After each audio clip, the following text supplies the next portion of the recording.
All right, fine. Well, let's get into some of the things that are going on today. And one fascinating thing I noticed in your latest report was the fact that one of the states over in Indonesia has actually started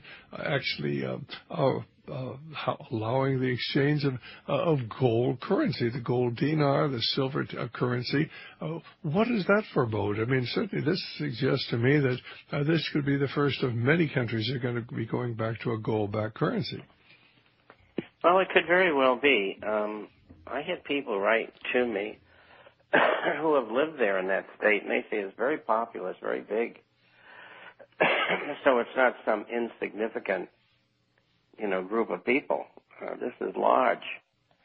Well, it's very, very interesting. Just this last week, I got an email from some fellow over in Indonesia, obviously an American expatriate, and he was asking about the program, saying how much he enjoyed them. He said there were a lot of expatriates there in his area of Indonesia, and a lot of them listen to Radio Liberty. So obviously they're listening to your programs. We put out here from they're listening to you over there in Indonesia as well. Well, that's true. We hear from them, and we hear from everywhere. And that's good, because that's what it's for, to inform all these people and pass on the word of what's really going on. Well, apparently, gold is certainly doing very well. It's been up. It was up very, very strongly today.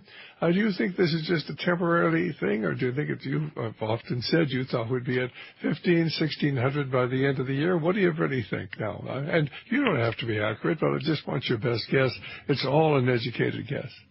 Well, gold will be up again tomorrow, and I think we'll take a crack here at the high here over the next several days. And I think that the option expiration, which is on the 26th, the U.S. government and the bank players will try to knock them down again. I don't know how successful we're going to be, though. But after that's over, it'll take off. And it'll go through 1,300, probably to, I don't know, maybe 1,600, and then it'll back and fill, and then it might take another run. It all depends what happens. I mean, maybe they'll have a war. I mean, that would make gold go up. Well, I was noticing that John Bolton, who I really don't like, but he's a neocon and he's part of the Brotherhood of Darkness, he actually had an article in the paper today that said suddenly Israel could attack Iran by by August 21st. Well, that's this week. I certainly hope and pray he's wrong, but I think that as long as those naval task forces over there, 3 carrier groups, I mean, we're sitting on the edge, pins and needles. We don't know when the attack's coming, but I think it's coming fairly soon. What are your thoughts? Well, I think you're right, but I think what has made them think twice is the Russians have moved their missiles into a position, the 300Ss, where they can take out every Israeli plane that goes over there. Well, do you think that they have any sort of radar, repelling and anything, sophisticated equipment that can neutralize those anti-aircraft missiles? We'll be back in just a moment here with Bob. This is Dr. Stan, and Chris Bob is just saying he thinks that the Brotherhood of Darkness, the people who really control the finances and corporations of the world and the governments of the world, simply have passed the point of no return. The whole economic system is going to collapse. One of the best excuses for it will be to blame the wicked Ahmadinejad, and so they're going to go to war with Iran. But then we could get into a war with North Korea, who we've incidentally kept in power all these years. We've kept the mullahs in power for this time in history, and a lot of this doesn't make sense. Perhaps it's the fulfillment of the prophetic wars that you can read about in Ezekiel 38 and 39. Be that as it may, we're moving into what I believe are very, very difficult times, and I believe that the war with Iran is coming.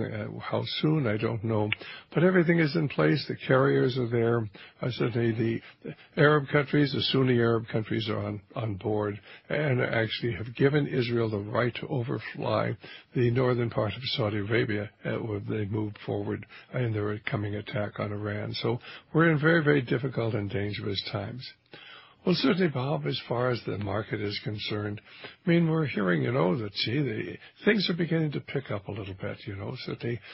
Business is better, gross domestic product is up maybe, 1%, 1.5%, something like that. What's really happening to the economy?